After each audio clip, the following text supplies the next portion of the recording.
त्या दिवशी मला कळलं की आपण जे दोस्ती दुनियादारी ज्या गोष्टी मिरवत असतो त्या ऍक्च्युअल मध्ये जेव्हा आपल्यावरती संकट येतं तेव्हा कोण धावून येतं, कोणीच काही रिस्पॉन्स दिला आणि समाजाला घाबरावंच लागतं आपण. आणि जो व्यक्ती समाजाला घाबरतो मी म्हणतो तोच आयुष्यात पुढे जातो. मी म्हणतो प्रत्येक मुलाने अपमान हा इगोवरच घेतला पाहिजे. बरोबर. जर तो इगोवर नाही घेतला तर मग तुम्ही संपलात असं मला वाटतं. सगळ्यात पहिले तर मुलांनी स्वतःला जज केलं पाहिजे की बाबा आपण काय केलं पाहिजे, आपल्यामध्ये कोणकोणत्या गोष्टींच्या त्रुटी आहेत, आपल्यामध्ये काय लूपहॉल्स आहेत. त्यावरती जर काम केलं तर मला वाटतं तो मुलगा नोकरीमध्ये पण सक्सेसफुल होऊ शकतो आणि बिझनेसमध्ये पण सक्सेसफुल होऊ शकतो. पैसा नसेल तर तुम्हाला काहीच किंमत नाही समाजामध्ये.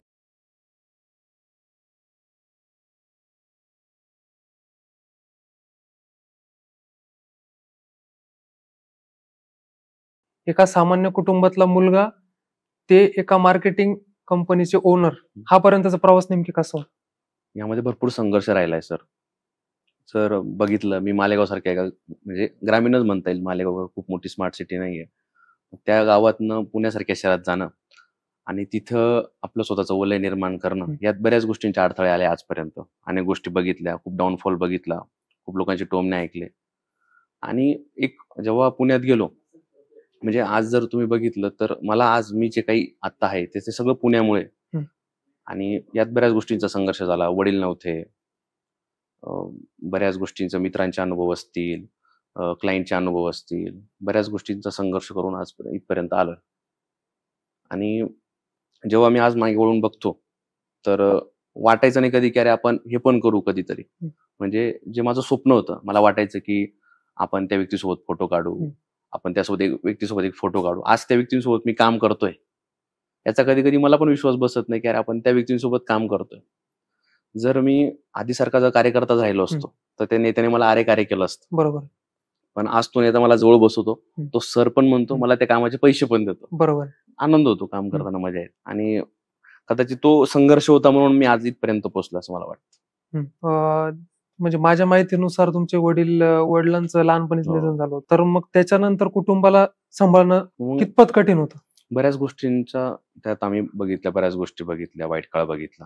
पण माझी आई त्या गोष्टींसाठी खंबीर होती, माझा मोठा भाऊ खंबीर होता त्या गोष्टींसाठी. आणि माझ्या भावाने, माझ्या बहिणींनी माझ्यापर्यंत तो संघर्ष येऊ दिला नाही मला. मी लहान असल्यामुळे काय झालं की मी त्यांचा लाडका राहिलोय कायम. तर त्या गोष्टी मला माझ्या आईमुळे, भावांमुळे कधी बघायला भेटल्या नाही. पण मग मला त्या गोष्टी दिसत होत्या डोळ्याला की आपल्या भाऊ काय करतोय, आपली आई काय करते.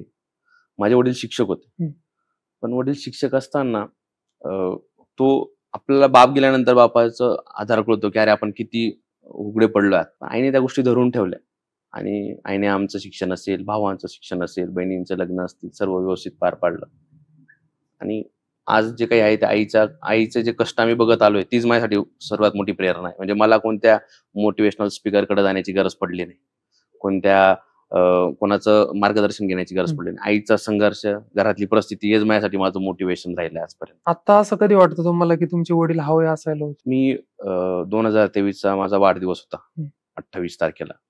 मी ज्या दिवशी मंदिरात गेलो आणि मला महादेवाचा पाय पडल्यानंतर मला लक्षात आलं की माझे वडील असायला हवे होते या गोष्टी बघायला की त्यांच्या मुलाने काय केलंय. त्यांची खूप इच्छा होती की मी इंजिनियर व्हावं आणि त्यांना तो प्रचंड अभिमान वाटला असता माझ्यावरती. आणि शेवटी आज अनेक लोक आहेत माझं कौतुक करतात, मी बाहेर जातो, पण आपल्या बापाला तो बघून जो आनंद झाला असताना वाटतं म्हणाला की अरे आपले पप्पा असायला हवे होते त्या गोष्टी बघायला. आई त्या गोष्टी बघते पण वडील असते तर त्यांना खूप आनंद झाला असता, त्यांना खूप प्राऊड फील झालं असतं. खूप वाटतं मनाला की त्यांनी बघायला होतं मी ऑफिस ओपनिंग केलं, मी आज काम करतोय.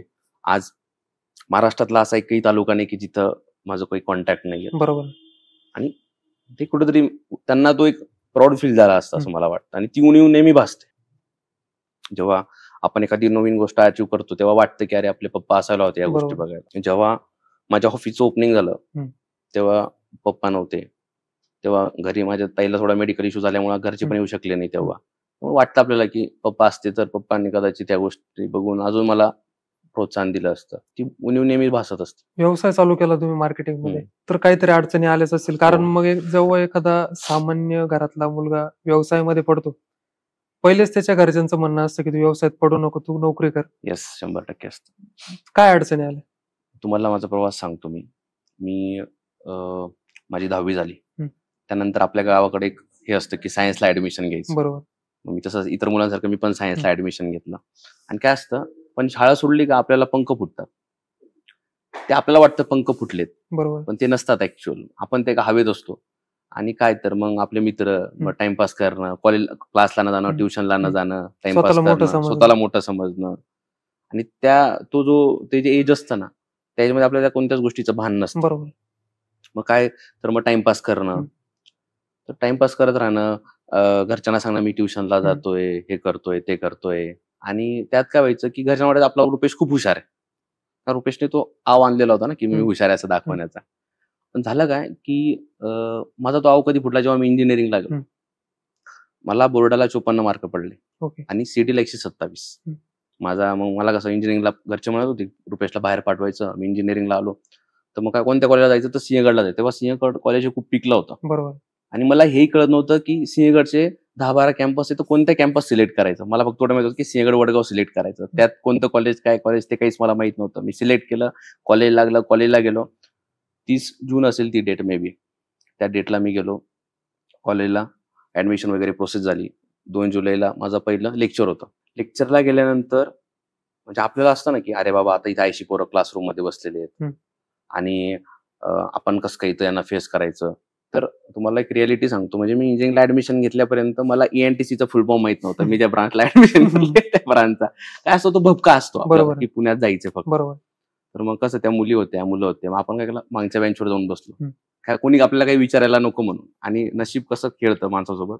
गांधाळ नावाचे एक सर होते आम्हाला, गांधाळ सर. ते क्लासरूम मध्ये आले आणि ते डायरेक्ट माझ्या जवळ आले, त्यांनी मलाच उठवलं आणि त्यांनी मला अनेक प्रश्न तिथं सुरू केले. मला त्यांनी ते काय बोलले ते आजपर्यंत कळलेलं नाही इंग्लिशमध्ये. पण मला एवढं कळलं की त्यांनी माझी लायकी काढली. त्यानंतर मग मला डायरेक्ट अश्रू अनावर झाले आणि मी रडायला लागलो. त्या दिवशी रिअलाइज झालं की नाही, आपण स्वतःला फसवतोय, घरच्यांना पण फसवतोय. मी घरी फोन केला आईला म्हटलं, आई तुमचा पैसा आणि माझा वेळ काही वाया घालू नका, मला इंजिनिअरिंग सोडायची 3च दिवसात. म्हणजे मला एक गोष्ट हे का वाटलं मला तुम्हाला सांगतो, कारण मला त्या आईचे कष्ट माहिती होते. बरोबर. मला ती परिस्थिती माहिती होती. मी घरी रिअलिटी सांगितली की आई मला आता इंजिनिअरिंग करायची नाही. पण घरच्यांचं कसं असतं आपल्या मध्यमवर्गीय घरामध्ये की पोरगा पुण्याला गेलेला आहे, इंजिनिअरिंगला गेलं, सगळे गावाभर सांगून ठेवतात की पोरग पुण्याला गेलेलं आहे. आणि जेव्हा ते पोरग परत येतं तर त्यांना ती लाज वाटायला लागते त्या पोराची. आणि तेच माझ्या बाबतीत झालं. ते एका महिन्यात मी घरी 6 वेळेस परत घरी गेलो. मग घरच्यांनी मला काय दिलं, गाजर दिलं माझ्या दाजींनी की तुला मोबाईल देतो. पण त्या मोबाईलचा उपयोग कसा केला मी, तर जेव्हा मी 11वी 12वीला होतो तेव्हा आम्ही काय करायचो, टाइमपास करत असताना पिक्सआर्ट वरती डिझाईन बनवायचो मी. मित्राचा बर्थडे असला का डिझाईन बनवून दे, हे असलं का डिझाईन बनवून दे. तर माझ्या घरात कसं एक टिपिकल फॅमिली राहिलेली. माझ्या घरात मोबाईल अलाउड नव्हते. तर मी का माझ्या मित्राकडून 750 रुपयात एक मायक्रोमॅक्स कॅनव्हास 20 नावाचा मोबाईल विकत घेतला होता. त्याचा अर्धा डिस्प्ले फुटलेला होता, त्याच्यावरती मी ते डिझायनिंग करायचो. तिथून ती मला आवड होती. तो मोबाईल काही 1-1.5 वर्षात फुटला. मग माझ्याकडे सॅमसंग गुरु होता जेव्हा मी इंजिनिअरिंगला गेलो. मग मला माझ्या दाजींनी काय सांगितलं की तू इंजिनिअरिंग कर, तुला मी नवीन मोबाईल देतो. तेव्हा काय आपला EMIचा फोन आला होता, Note 4 मे बी. मग तो मोबाईल मला त्यांनी दिला आणि मग तिथून मग मी काय करायचो, दिवसभर क्लास लेक्चरला न जाता दिवसभर तेच करत राहायचं. आणि ते काय झालं, त्यात आवड निर्माण होत गेली. त्यात मी रोज नवनवीन गोष्टी अपडेट करत गेलो. आणि ते करत जाताना झालं काय की जेव्हा मला ड्रॉप लागल्यानंतर मग काय आलो, मी परत आलो घरी. मग घरचे काय बोलले, आता तुला जे करायचं ते कर बाबा. पण मग मला झालं काय, घरच्यांची वागणूक सुरू झाली त्यानंतर. घरच्यांची वागणूक कशी, एकदम आपण काहीतरी मोठा गुन्हा करून आलोय असं घरचे आपल्याला वागणूक द्यायचे, टोमणे मारायचे, मित्र बोलायचे, आम्ही तर तुला बोललो होतो जाऊ नको पुण्याला, असं तसं. मग त्यांना दाखवण्यासाठी मी परत पुण्याला आलो. ऍडमिशन घेतलं. हॉस्टेलची आईने 17,000 फी दिली. तर मी काय केलं, 30,000 रुपये हॉस्टेलला भरले आणि 40,000 आपल्याकडं बॅकअप ठेवला की म्हटलं राहू देऊ. तर ते 30,000 रुपये हॉस्टेलला भरले 6 महिन्याचे. रोज लायब्ररीत जायचो आणि लायब्ररीत गेल्यानंतर मला एक गोष्ट रिअलाइज झाली की आपल्याला शिक्षक सांगत असतात की 9वी 10वी 11वी 12वी हे खूप महत्वाचे वर्ष आहेत, अभ्यास करा. ते मला तेव्हा रिअलाइज झालं की आपण त्या वर्षात काहीच केलेलं नाही, त्यामुळे आपल्याला इंजिनिअरिंगला काहीच जमत नाही. बरोबर. तर मग केलं काय मी, तर मग मी परत आलो आणि मी ठरवलं की आता घरी काहीच सांगायचं नाही. मी ग्राफिक डिझाईनचा कोर्स लावला पुण्यामध्येच. घरच्यांना माहित नाही मी ग्राफिक डिझाईनचा कोर्स करतोय, काय करतोय. तो क्लास कम्प्लीट केला. परत आलो हॉस्टेलला. हॉस्टेलमध्ये झालं काय की मी ते 6 महिन्याचे पैसे भरले होते. वॉर्डनने मला हाकलून दिलं रात्री 12:30 वाजता. मग जायचं कोणाकडे. मी अनेक मित्रांना फोन केले की बाबा मला एक रात्र राहायचंय, तुझ्याकडे येऊ का. त्या दिवशी मला कळलं की आपण जे दोस्ती दुनियादारी ज्या गोष्टी मिरवत असतो त्या ऍक्च्युअल मध्ये जेव्हा आपल्यावरती संकट येतं तेव्हा कोण धावून येतं, कोणीच काही रिस्पॉन्स दिला नाही. तर माझा एक मित्र होता जयेश सोनवणे नावाचा. त्या मी जयेश सोनवणेला कॉल केला आणि जे सुनीलला म्हटलं मला एक दिवस तुझ्याकडे राहायचं, येऊ का? तो बोलला ये बेट. त्याच्याकडे गेल्यानंतर एक रात्री तिथं थांबलो. दुसऱ्या दिवशी सकाळी उठलो. त्यांचा 1 BHK फ्लॅट होता. त्यामध्ये 2च जण राहत होते आणि त्यांच्याकडे 3 लॅपटॉप होते. मग मी त्याला विचारलं की तिसरं लॅपटॉप कोणाचं आहे? तो बोलला की माझंच आहे. त्याला म्हटलं मला प्रॅक्टिसला देतो का म्हटलं. म्हणे हो घे ना म्हणे. म्हटलं मग इथं रेंट किती आहे? तो म्हणे 3,500 रुपये तुला येतील म्हणे असं तसं. म्हटलं ठीक आहे मी देतो म्हटलं, मला राहू दे. हो म्हणे राहा म्हणे. तर त्या 1 महिना सर मी त्याच्यावरती प्रॅक्टिस केली. त्या 1 महिन्यात त्या मित्राने माझ्याकडून एकहीदा लॅपटॉप मागितला नाही की मला 2 मिनिटं माझा लॅपटॉप द्या असं. त्या 1 महिन्यात प्रॅक्टिस केल्यानंतरच मला पहिलं काम भेटलं आमदार नमिता मुंदडा यांचं. मी केज अंबाजोगाईला गेलो, तिथं काम केलं. तिथनं जे पैसे भेटले तिथून डायरेक्ट घरी गेलो आणि घरच्यांना सांगितलं की हे घ्या पैसे, मला आता याच्या पुढे इंजिनिअरिंग करायची नाहीये, मला माझं काम माझ्या पद्धतीने करू द्या. तिथून मग घरच्यांना पण कळलं की नाही हा काहीतरी करतो, याची इच्छा आहे. आणि मग तिथून मला घरच्यांनी नेहमी प्रोत्साहन देत राहील. या सगळ्या प्रवासामध्ये तुमच्या आईचा किंवा तुमच्या घरच्यांचा जर तुम्हाला सोबत होतच, तुमच्या नातेवाईकांचा माझ्या हिशोबाने तुम्हाला विरोध होता. तुम्हाला तेच बोलू ना मी की आपल्याला घरच्यांपेक्षा नातेवाईकांना, समाजाला जास्त घाबरावं लागतं. म्हणजे आपल्याकडे अशी पद्धत आहे की आपण किती खरे आहोत, आपलं रियालिटी काय हे त्यांना जरी माहित असली तरी ती तुम्हाला त्या पद्धतीने सार्कॅस्टिकली तुम्हाला ते क्वेश्चन्स करत असतात, तुम्हाला हिनवत असतात, टोमणे देत असतात. त्यामुळं समाजाला घाबरावंच लागतं आपल्याला. आणि जो व्यक्ती समाजाला घाबरतो, मी म्हणतो तोच आयुष्यात पुढे जातो. समाजाला घाबरूनच आपण, समाजाला जर घाबरलो नाही तर मग आपण बऱ्याच गोष्टीमध्ये आपल्याला वाईट वळणाकडे आपण जायला लागतो असं मला वाटतं. समाजाला घाबरला पाहिजे असं मला वाटतं. आणि कदाचित ते लोक होते म्हणून मी आज येते, कारण मी त्या गोष्टी इगोवर घेत आलो प्रत्येक वेळेस. ते मला बोलत गेले, मी त्या इगोवर घेत आलो, बोलत गेले, मी इगोवर घेत आलो. त्यामुळेच कदाचित त्या गोष्टी घडल्या. व्यवसायाच्या आधीचं जीवन आणि त्याच्यानंतरचं जीवन आणि काय फरक होता? अनेक गोष्टी बदलल्या. मी तुम्हाला सांगेल नातेवाईकांमध्ये बदलल्या, मित्रांमध्ये बदलल्या. नातेवाईकांचे टोमणे बंद झाले, सगळेच बंद झाले. म्हणजे मला माझ्या नातेवाईकांचे फोन यायचे की अरे तू तर शिक्षक ना पोरायचे ना, म्हणजे आमच्या आयराणी भाषेमध्ये, तू तर शिक्षक ना पोरायचे ना, मग तुले तर क्लास होतात, आम्हाला पोऱ्यात ती पण इंजिनिअरिंग कराय ना, असं तसं. मला अनेक फोन यायचे असे की तू तर सोडी दिलं. ते लोक आज मला विचारत नाही. आज माझ्याकडे 50 जणांचा स्टाफ आहे. आज मी काय काम करतोय सगळ्यांना दिसतंय. त्यामुळे ते मला कधीच विचारत नाही की आता तू काय करतोय. त्यांचे आपण काय केलं सर माहितीये का, एखाद्याला बोलण्यापेक्षा तुमच्या कृतीतनं जे उत्तर दिलं ना, आपण करून दाखवलं ना, तेच महत्वाचं. सगळ्या गोष्टींना एकच उत्तर आहे, सक्सेस. जेव्हा तुम्ही सक्सेस होता तेव्हा सगळ्या प्रश्नांना ते उत्तर जातं. आणि सर्वच गोष्टी आता तर खूप बदल झालाय बोलण्यामध्ये लोकांच्या, की जो रिस्पेक्ट बदलतो, लोकांचा बघण्याचा दृष्टिकोन आपल्याकडे बदलतो. जेव्हा आपल्याला वडील नव्हते तेव्हा लोकांना वाटायचं की नाही रे हे पोरं वाया जाणार. कदाचित स्पेशली माझ्याकडे बघून जास्त, माझा जो स्वभाव होता त्याच्याकडे बघून लोकांना वाटायचं की अरे हा काहीतरी वाया जाणार. पण आज त्यांचा बघण्याचा दृष्टिकोन बदललाय आणि ते मी त्यांना दाखवलंय की नाही असं नव्हतं, ते असं होतं. ते आपल्यावर असतात बऱ्याच गोष्टी. आपण त्या गोष्टी किती, मी म्हणतो प्रत्येक मुलाने अपमान हा इगोवरच घेतला पाहिजे. बरोबर. जर तो इगोवर नाही घेतला तर मग तुम्ही संपलात असं मला वाटतं. म्हणजे तुमच्यातला माणूस संपलाय जर तो तुम्हाला ती गोष्ट जिवारी लागत नसेल तर. प्रत्येक मनुष्याच्या आयुष्यात किंवा प्रत्येक एका सामान्य कुटुंबातल्या मुलाच्या आयुष्यामध्ये एखादा टर्निंग पॉइंट असतो की जिथे वाटतं की आपण आता इथून बदललं पाहिजे किंवा मग आपण आपल्या करिअरवर लक्ष दिलं पाहिजे. असा कोणता काही होता का? अनेक क्षण आले तसे, बऱ्याच गोष्टी घडलेल्या आहेत. म्हणजे जेव्हा मी इंजिनिअरिंग करून घरी आलो आणि जेव्हा लोकांनी सुरू केल्या की अरे बाबा तू तर करू शकत नाही, काही करू शकत नाही. आणि अनेक गोष्टींना आपल्याला एक गोष्ट आहे समाजामध्ये की जर तुमच्याकडे पैसा नसेल तर सगळं शून्य. बरोबर. तुम्ही किती जरी तुमचा जवळचा मित्र असला, किती जरी जवळचे नातेवाईक असले, तुमच्याकडे पैसा असेल तरच तुम्हाला किंमत आहे, तरच तुम्हाला इज्जत आहे. आणि अनेक अशा गोष्टी घडल्यात माझ्या आयुष्यात की मला वेळोवेळी वाटत गेलंय की आपण करिअरकडे लक्ष दिलं पाहिजे. म्हणजे असे अनेक क्षण नाहीये, अनेक क्षण आहेत. म्हणजे जेव्हा सुरुवात केली तेव्हा एक 750 रुपयाचा मोबाईल होता, पण तेव्हा ती हॉबी म्हणून मी बघत होतो. जेव्हा दुसरा मोबाईल आला तेव्हा पण मी हॉबी म्हणून बघत होतो. पण जेव्हा मला हॉस्टेलमधनं काढण्यात आलं, हॉस्टेलमधनं मला रात्री 12:30 वाजता काढलं वार्डाने का काढलं तर तू पैसे भरलेले नाहीये तरी तू हॉस्टेलला राहतोय. आणि ते कोणी काढलं, कोणी सांगितलं ते देवाला माहिती. मी तिथनं निघालो, त्यांनी मला काढलं. मी मित्रांना फोन केले आणि मी पायरीवर जाऊन बसलो तिथे एका चहाच्या. आणि तिथं मला रिअलाइज झालं की माझ्याकडे काय 47-48 रुपये असतील तेव्हा. आणि मी घरी फोन केले, रात्रीचे 12:30 वाजलेले होते. आणि घरच्यांचं काय झालं होतं की अरे याने काय केलं, आमचे पैसे बुडवले, याने आमचा विश्वासघात केला. घरच्यांची नाराजी ती साहजिक होती. पण मित्रांनी सुद्धा मला साथ दिली नाही. म्हणजे मी जे मिरवत होतो, मी बऱ्याच मित्रांना फोन केले की मला एक रात्र राहायचंय तुमच्याकडे, येऊ का? आणि त्या दिवशी मला रिअलाइज झालं की नाही, करायचं तर काम. म्हणजे माझ्या आयुष्यातलं तो सगळ्यात मोठा टर्निंग पॉईंट होता असं मला वाटतं. तिथून माझ्या सगळ्याच गोष्टी बदलल्या. माझा काम करण्याचा दृष्टिकोन बदलला, माझा मेहनत करण्याचा दृष्टिकोन बदलला. सगळ्याच गोष्टी माझ्या 100 पटीने वाढल्या तिथे. तो मला वाटतं तो सगळ्यात मोठा टर्निंग पॉईंट होता माझ्या आयुष्यातला. जर बघायला गेलं ना, एखाद्या सामान्य कुटुंबातल्या जो मुलगा असतो त्याला भरपूर अडचणींना सामोरं जावं लागतं. काही गोष्टी अशा असतात की ज्या कुटुंबालाही सांगता येत नाही आणि समाजालाही सांगता येत बरोबर. नाही. पण तिथून असं एक टर्निंग पॉईंट होतो ना, की तिथून त्याचं सगळं आयुष्य बदलून जातं. अशा काही गोष्टी झाल्यात का तुमच्या बरोबर? मला सांगतो सर, 2024 ने खूप काही गोष्टी दाखवल्या आणि मी देवाचे आभार मानतो की मला देवाने सगळ्या प्रकारचे संकट दाखवलेत. सगळ्या प्रकारचे संकट. आणि मी कदाचित देवाचे आभार मानतो की तुम्ही ते संकट दाखवले आणि मी त्यातनं बाहेर पडलो. आणि आत्ताच माझ्या आयुष्यात बऱ्याच गोष्टी घडल्या. 2024 ने मला बऱ्याच गोष्टी दाखवल्या.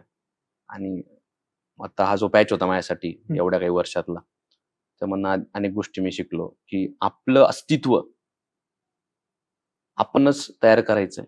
जर आपलं अस्तित्व नसेल तर हे जग आपल्याला संपवायला बसलेलं आहे. अस्तित्व किती स्ट्रॉंग आहे, आपण किती टिकवून ठेवू शकतो त्या गोष्टी, त्यावरती काम केलं पाहिजे असं मला वाटतं. आणि मी सध्या तेच करतोय.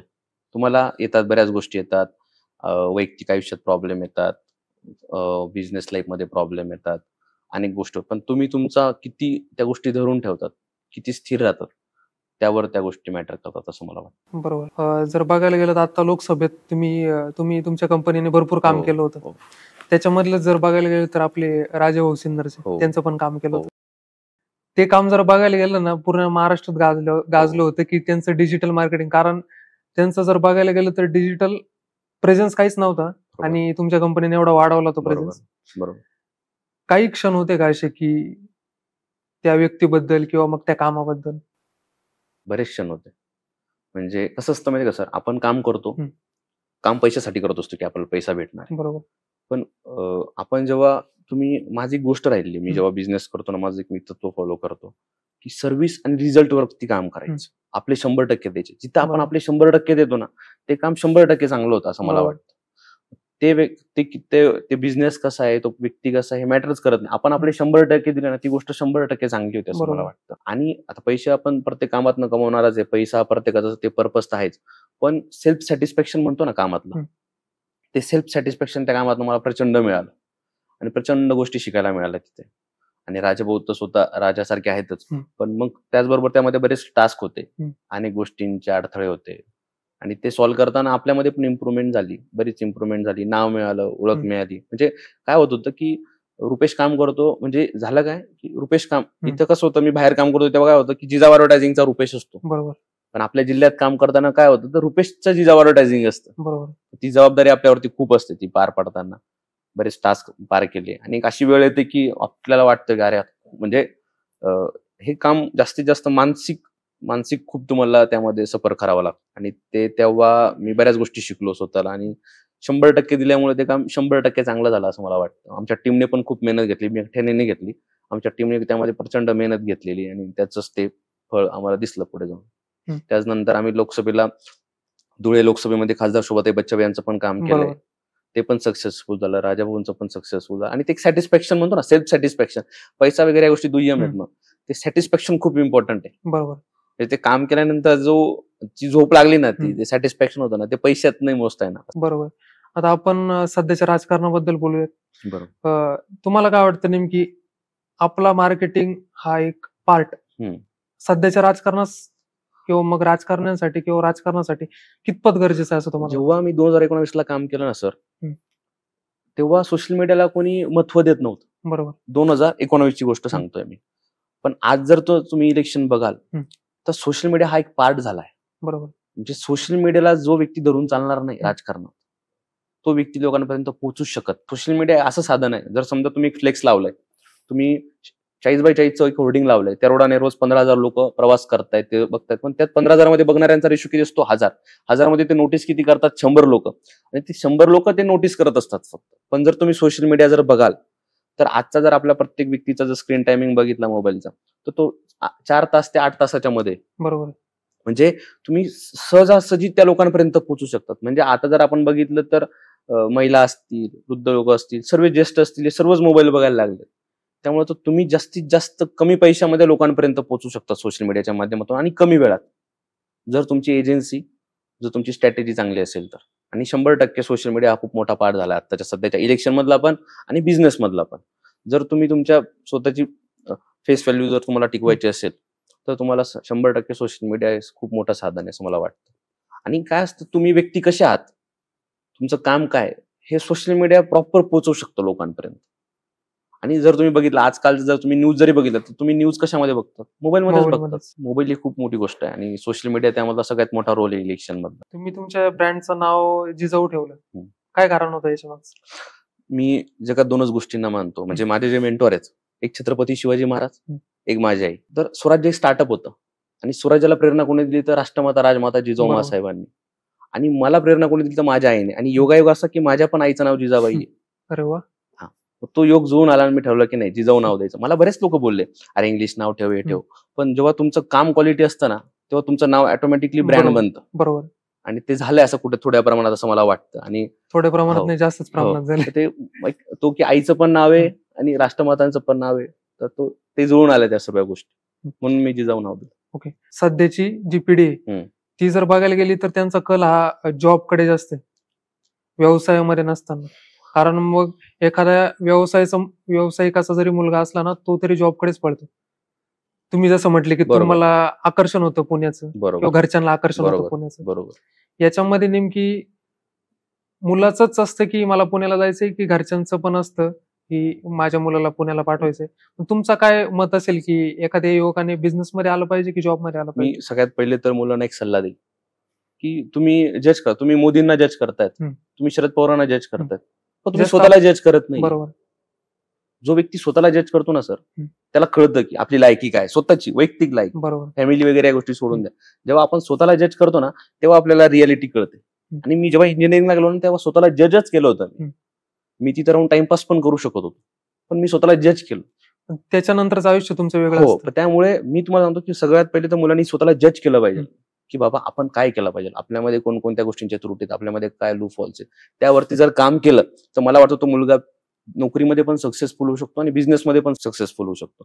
तर पण तो बिझनेस करत असताना तुम्ही जबरदस्ती कोणतीच गोष्ट करू नका असं मला वाटतं. काय होतं, बऱ्याच मुलांचा ना एक गोंधळ असतो की मला इंटरेस्टच कळत नाही, माझा इंटरेस्ट कळत नाही. तर मी त्या मुलांना एकच सल्ला देऊ शकतो की जरी तुम्हाला इंटरेस्ट कळत नसेल तर तुम्ही ज्या क्षेत्रात काम करताय त्यात तुमचं 100% द्या. बरोबर. म्हणजे मी जेव्हा ऑफिस ओपनिंग केलं सर, मी माझ्या ऑफिसमध्ये एक मोठी फ्रेम लावलेली आहे रतन टाटा सरांची. त्यावरती सरांचा कोट आहे की I don't taking a right decision, I take decision and make them right. म्हणजे मी योग्य निर्णय घेत नाही, मी निर्णय घेतो आणि मग त्याला योग्य ठरवतो. तर ते पण तुम्ही तुमच्या आयुष्यात करू शकता. आणि मी त्या बऱ्याच गोष्टी करत आलोय आजपर्यंत आणि ते झाल्यात सक्सेस.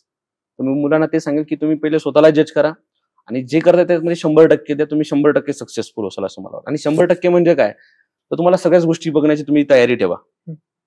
तुमच्या खिशात एक रुपया पण नसेल, तुमच्याकडे एखादा क्लायंट पण नसेल, तुमच्याकडे रेंट भरायला पैसे पण नसतील, त्यात तयारी ठेवून तुम्ही बिझनेसमध्ये. बरोबर. आणि मेहनत घ्या. मेहनत घेतलं तर सर्व गोष्टी होतात असं मला वाटतं. बरोबर. सध्याची जर जनरेशन बघायला गेली ना तर दुसरा काय करतोय, किंवा मग यांनी आयटी मध्ये करिअर केलं तर मग आपल्याला आयटी मध्येच करिअर करायचं. बरोबर. असा नेमकी तो विचार करत असतो नेमकी दुसऱ्यांची कॉपी करण्यात. तर मी तुम्हाला त्याच्यावरती सांगेल की आज असे बरेच मुलं आहेत की ते आता जसं सगळ्यात मोठं मार्केट जर तुम्ही चहाचं मार्केट किती उठलं होतं मागे, त्यात झालंय बऱ्यापैकी. तर माझं असं एक म्हणणं आहे की मुलांनी कधी पण प्रत्येक गोष्टीचा अभ्यास करूनच त्या गोष्टी केल्या पाहिजे. मी या क्षेत्रात का आलो सर, मी दुसऱ्याचं बघून आलो नाही, मला आवड होती, ती आवड निर्माण केली ना मी 10वी पर्यंत करत नव्हतो, 10वी नंतर सुरुवात केली ना मी. त्यात झालं काय, मी त्याच्यामध्ये प्रॅक्टिस केली. मी 4 वर्ष लोकांना फुगट काम दिलेलं आहे. 4 वर्ष मी लोकांना फुगट डिझाईन बनवून दिले आहेत मोबाईलवरती सर्व फुगट दिलेलं आहे. पण त्या 4 वर्षात फुगट दिलं, पण मी त्याची माझी प्रॅक्टिस झाली ना, त्यातला मला बारकावे कळाले, त्या गोष्टी कळाल्या. तर झालं काय, मी त्याला असं समजतो की ते माझं शिक्षण घेतलं, ते 4 वर्ष मी ते घालवले, जे इंजिनिअरिंग गेली, बऱ्याच गोष्टी झाल्या, तर मी असं समजतो की ते स्वतःचं मी तिथनं शिकलो त्या गोष्टी. बरोबर. जरी तुम्ही ती कोणती गोष्ट करत असाल तर तुम्हाला त्याला शिकायला वेळ लागणारच, तुम्हाला त्याचा तो वेळ द्यावाच लागणार आहे. आणि तुम्ही जर दुसरे कोणाची कॉपी करत असाल, आता काय असतं सर, मी इंजिनिअरिंगला का अडकलो, तर आपल्याकडे एक पद्धत असते कॉपी करा. शाळेमध्ये भरपूर चिटिंग चालते, पेपरला कॉपी होतात, अनेक गोष्टी होतात. आणि आपल्याला शिक्षक सांगत असतात की नको रे बाबा, तू कॉपी नको करू. आपल्याला काय होतं, शिक्षकाने मला कॉपी करू दिली ना क्लासरूम मध्ये पेपरला, आपल्याला त्या शिक्षकाचा राग येतो. तो शिक्षक हा देव असतो, आपल्याला तेव्हा ते लक्षात येत नाही. आणि ते जेव्हा आपण बाहेर शिकायला जातो, जेव्हा त्या गोष्टी तिथं सगळ्या स्टॉप होतात, तेव्हा आपल्याला रिअलाइज होतं की नाही, सर बरोबर सांगत होते आणि मी त्यामुळेच अडकलो ना, कारण कॉपी पेस्ट करत आलो आपण आतापर्यंत. पण जेव्हा मी पुढे आलो तेव्हा मला रिअलाइज झालं की नाही, आता आपण इथं कॉपी पेस्ट करू शकत नाही. नाही. इथं आपल्याला जे जायचं ते रिअलच जायचं. हं.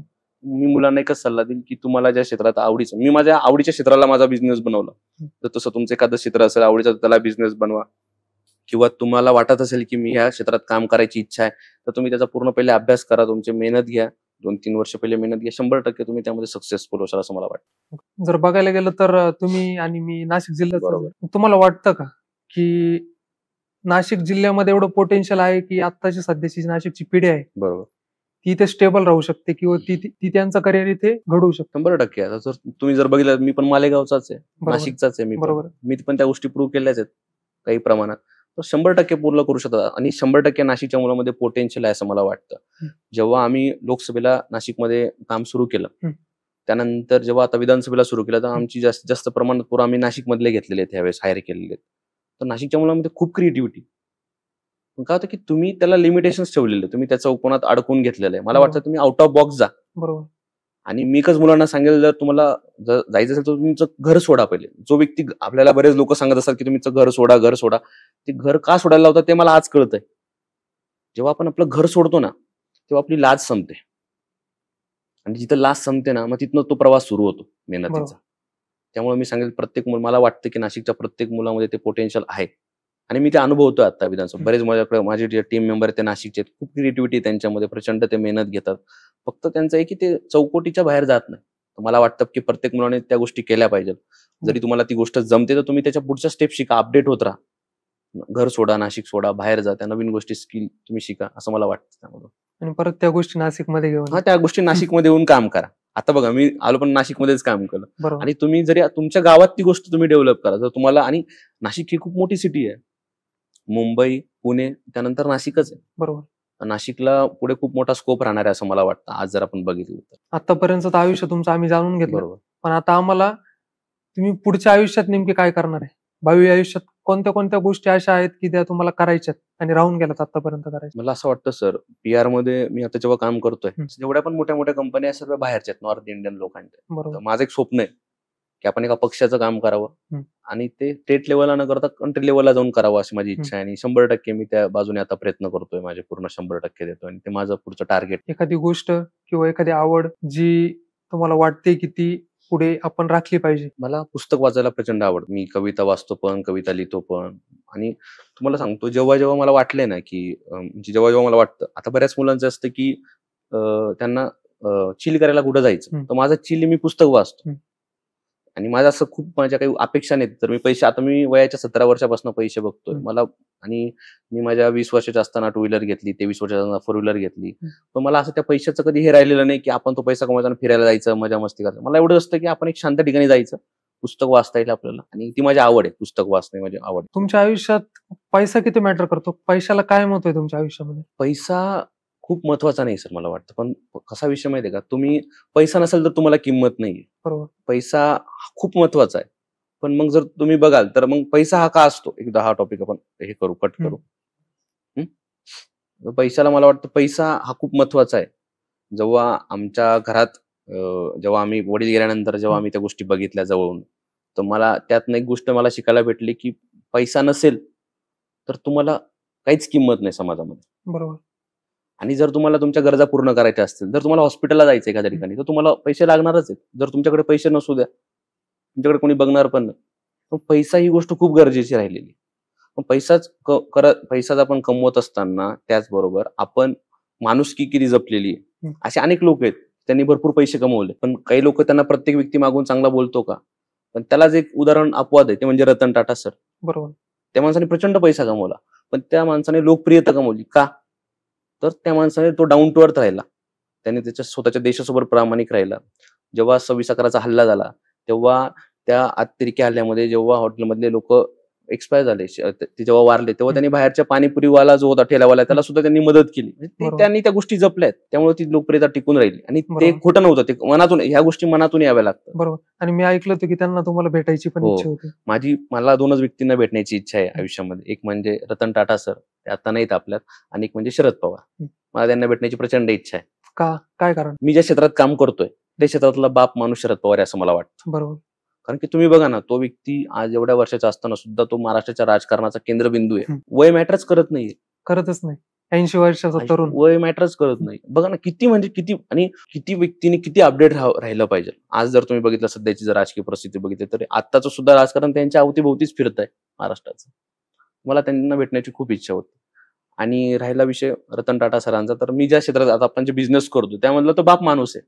बरोबर. त्यांना भेटण्याची मला प्रचंड, बाकी असं मला विशेष कोणाला भेटण्याची इच्छा नाहीये. म्हणजे मला वाटतं ना, मी त्या व्यक्तींसोबत जाऊन सेल्फी काढायचा मला, ते दोन व्यक्ती आहेत फक्त, बाकी कोणीच नाही. आतापर्यंत तुम्ही एवढे पुस्तक वाचलेत, कविताही वाचल्यात. हो. एखादी कविता जी आमच्या प्रेक्षकांना तुम्ही सांगाल? लढणाऱ्याचे असते मैदान लक्षात ठेव, लढणाऱ्याचे असते मैदान लक्षात ठेव, पळणाऱ्याचे नसते मैदान लक्षात ठेव. लढणाऱ्याचे असते मैदान लक्षात ठेव, पळणाऱ्याचे नसते मैदान लक्षात ठेव. तुझ्या नसात धावते रक्त दुरंदराचे, तुझ्या नसात धावते रक्त दुरंदराचे, माघार घेता तुझे खानदान लक्षात ठेव. बात निघालीच जर तुझ्या आत्मसन्मानाची, बात निघालीच जर तुझ्या आत्मसन्मानाची, झुकू न द्यावी आपली मान लक्षात ठेव. करायचीच तर निकराची लढाई, करायचीच तर निकराची लढाई, निघावे तो उठवायचे रान लक्षात ठेव. लढणाऱ्याचे असते मैदान लक्षात ठेव, पळणाऱ्याचे नसते मैदान लक्षात ठेव. दौडेल घोडा अटके पार आहे तुझा भावा, दौडेल घोडा अटके पार आहे तुझा भावा, तहातना पेटावे सारे रान लक्षात ठेव. असतात कातील काजळवाले डोळे, असतात कातील काजळवाले डोळे, हरपून द्यावे आपुले भान लक्षात ठेव. मागेल ही दुनिया कवच कुंडले तुझी, मागेल ही दुनिया कवच कुंडले तुझी, कर्णासारखे नसावे दान लक्षात ठेव. पायात साखळी केवळ भगवंताची, पायात साखळी केवळ भगवंताची, एवढं असू दे भान लक्षात ठेव. लढणाऱ्याचे असते मैदान, पळणाऱ्याचे नसते मैदान लक्षात ठेव. क्या बात आहे सर. तुमच्या कार्यातून पण तुम्ही हेच सांगून दिलंय की मी मुलांना हेच सांगेल की तुम्ही जर ती कविता ऐकली सर, तर त्यातल्या ओळीमध्ये तुमच्या जीवनाचा अर्थ दिलेला आहे. बरोबर. लढणाऱ्याचे असते मैदान, पळणाऱ्याचे नसते मैदान. बरोबर. लढलंच पाहिजे, लढलंच पाहिजे. आणि असतात तर कातील काजळवाले डोळे, जे मुलं आजकाल त्या गोष्टीमध्ये अडकलेले, प्रेम वगैरे ह्या गोष्टी तुम्हाला सांगतो, ह्या गोष्टी आयुष्यात मॅटर करत नाही. असतात तर कातील काजळवाले डोळे. पैसा असतो ना तेव्हा ते सगळ्या गोष्टी मॅटर करतात. 100%. तुम्ही काय आहात, तुमचं स्टेटस काय, हेच मॅटर करतं. बरोबर. तुम्ही कसे दिसतात, कुठून आलायत, काय, हे मॅटर करत नाही. तुमचं स्टेटस काय, तुमच्याकडे किती पैसा आहे, हेच मॅटर करणार आहे. आणि पुढचं जो तुम्ही बघाल, येणाऱ्या पिढ्या असतील किंवा येणारा काळ, आता आपल्या आई वडिलांचा तो काळ गेलेला आहे. आत्ताच्या पिढीला जर बघायला गेलं ना, तर सगळ्यांना वाटतं, म्हणजे सगळ्यांचे जर इंस्टाग्राम बघितलं, व्हॉट्सअप बघितलं, ते स्टेटस तर कुठल्या असतात. हो, मला हे बनायचं, मला ते बनायचं, पण ऍक्च्युअलच्या आयुष्यामध्ये गोष्टी बघितल्या सर. मला माझे मित्र भेटतात, ते म्हणतात की यार माझ्या आयुष्यात खूप माझे, त्यांच्या भाषेत ते गोष्ट वापरतात की माझ्या आयुष्याचं खूप झालंय, खूप खराब आयुष्य झालंय. पण ते हे विचार करत असताना ते हा विचार करत नाही की तो बसून आहे घरी, तो बाहेर पडायचं नावच घेत नाही, तो मेहनतीचं घेत नाही. तो म्हणतो की माझं आयुष्य खराब चाललंय. तू पहिले उठ, तू स्वतः बदल कर. आणि आपल्याकडे कसं असते सर, एखादा व्यक्ती जेव्हा बाहेर जातो ना काहीतरी नवीन गोष्ट, त्याला ना चिडवलं जातं, त्याची टिंगल केली जाते, आणि त्या गोष्टी घडणार आहेत. तुम्ही जर त्याला घाबरून, माणसं उंटावर बसून देत नाही, पायी पण तसंच होतं सर. शेवटी जेव्हा ते लोक हसत, जेव्हा ज्या दिवशी ती गोष्ट प्रूव्ह होते, त्या दिवशी त्या सगळ्या प्रश्नांना उत्तर जातं असं मला वाटतं. बरोबर. आणि मला ना सर, जेव्हा मला वाटतं ना की आयुष्यात माझ्या की खूप आता वाईट दिवस चालले, तेव्हा मी कविता ऐकतो, कविता लिहितो, पुस्तक वाचतो, आणि माझा सगळा स्ट्रेस तिथनं निघून जातो. आणि मला मुलांना एकच सल्ला देईल की आई वडिलांना फसवू नका आणि स्वतःला फसवू नका. बरोबर आहे. ज्या आई वडिलांनी तुम्हाला 20 वर्षापर्यंत सांभाळलंय, आणि ते 20 वर्षानंतर तुम्ही जर त्यांना सांभाळणार नसाल किंवा मग त्यांचं पालन पोषण करणार, तुम्ही त्यांच्या शब्दाला किंमत द्या, तुम्ही त्यांचे शब्द ऐका. जरी त्यांचा एखाद्या निर्णय चुकतो, पण त्यांचं इंटेन्शन चुकीचं नसतं त्यामागे. तुम्ही त्यांना त्या गोष्टी व्यवस्थित समजून सांगा. आई वडिलांना जो व्यक्ती विश्वासात घेऊन पुढे जाईल ना, तो कधीच मागे राहणार नाही असं मला वाटतं. बरोबर.